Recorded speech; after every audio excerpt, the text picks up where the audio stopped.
అవినీతిపరుడైనటువంటి commissioner Mallikarjuna రాకను వ్యతిరేకిస్తూ Telugu Desam party శ్రేణులన్నీ కూడా మూకుమ్మడిగా వ్యతిరేకిస్తూ ఆయన్ని రాకని అడ్డగించే దానిలో ప్రయత్నంలో భాగంగా ఇక్కడ ఉన్నాము.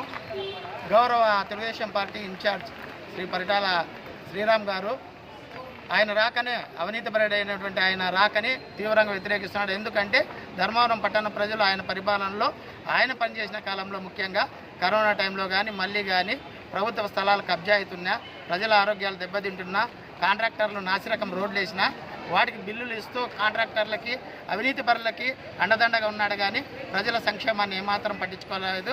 అలాంటి కమిషనర్ ఇక్కడ ఉండడానికి అనర్హుడు అని చెప్పేసి ఒక ఉద్దేశంతో ఆయన తిరిగి ఇక్కడ రాకూడదని చెప్పి ఒక పిలిపించాడు. కాబట్టి మేమందరూ కూడా ఆయన రాకను వ్యతిరేకిస్తున్నాం. పట్టణ ప్రజల ఆకాంక్ష కూడా అంతే. పట్టణ ప్రజలు ఎక్కడైనా ఇల్లు కట్టాలన్నా వారిలో సచివాలయంలో కానీ ప్రతి సెక్షన్కి ఒక హెడ్ని పెట్టుకొని వాళ్ళ ద్వారా కలెక్షన్ చేసుకొని పెద్ద ఎత్తున అవినీతి సొమ్మును కూడగట్టుకొని ఆస్తులు పెద్ద ఎత్తున సంపాదించినాడు. దానికి తగిన సాక్ష్యాధారాలు కూడా మేము సేకరించినాం. అలాగే ఆయన బాధితులు ఎవరెవరు ఉన్నారో పట్టణంలో ఎవరెవరు డబ్బులు చెల్లించినారో 2 లక్షలు, 5 లక్షలు, 10 లక్షలు ఆయన ఎవరైతే నియమించుంటారో డబ్బులు కలెక్షన్ చేసిన వాళ్ళ నుంచి అలాంటి వాళ్ళ నుంచి మేము కూడా కంప్లైంట్ తీసుకున్నాం.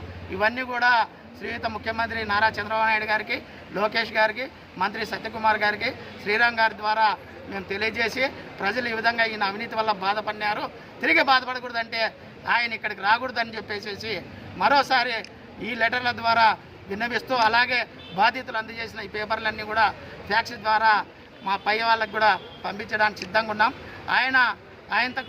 ఆయన తెలుసుకొని ఇక్కడ రాకుండా పోతే మంచిది. లేని పక్షంలో ఆయన చేసిన అవినీతి కార్యక్రమాలకి ఏసీబీ వాళ్ళ దృష్టికి తీసుకుపోయి దాని మీద విచారణ అడిగేదానికి కూడా మేము సిద్ధంగా ఉన్నామని తెలియజేసుకుంటున్నాం. తెలుగుదేశం పార్టీ పనులు చాలామందికి డౌట్ ఉంది. తెలుగుదేశం పార్టీ పరిపాలన ఎలా వచ్చినాడని ఆయన ఒకే ఒక కారణం చెప్తున్నాడు. కేతిరెడ్డి నా మీద కక్ష కట్టి బదిలీ చేయించాడు. కేతిరెడ్డికి నేను ఎంత సహకరించినా ఎన్ని డబ్బులు కూడబెట్టినా ఆయన నన్ను ఇక్కడి నుంచి పంపించాడు. కాబట్టి నేను ఒక రోజైనా ఇక్కడ పని చేయాలని చెప్పి నిబం అంతా కేతిరెడ్డి మీదకి నెట్టేసి అప్పటి చైర్మన్ ఉడుమల రాము కేతిరెడ్డి కంబైన్గా చేసి నా మీద కుట్రపూరితంగా ఇక్కడి నుంచి బదిలీ చేసినారు. కాబట్టి వాళ్ళ పైనుండి అధికారాన్ని విన్నవించుకొని నేను బాధితుడు వైఎస్ఆర్సీపీ పార్టీ కేతిరెడ్డి ఎమ్మెల్యే బాధితుడిగా అక్కడ పేర్కొంటూ ఆయన ఏదో విధంగా ఆర్డర్ తెచ్చుకోవడం జరిగింది. కాబట్టి దాన్ని అన్ని విషయాలు కూడా మా మంత్రి గారికి పరిటా శ్రీరామ్ గారికి తెలియజేశాము. వాళ్ళు కూడా ఈ విషయాలన్నీ కూడా మున్సిపల్ శాఖ మంత్రి దృష్టికి తీసుకెళ్లారు. దానిలో భాగంగానే ఆయన్ని మేము అడ్డుకుంటున్నాం తప్ప ఆయన అవినీతిని అంగీకరించే ప్రసక్తే లేదు.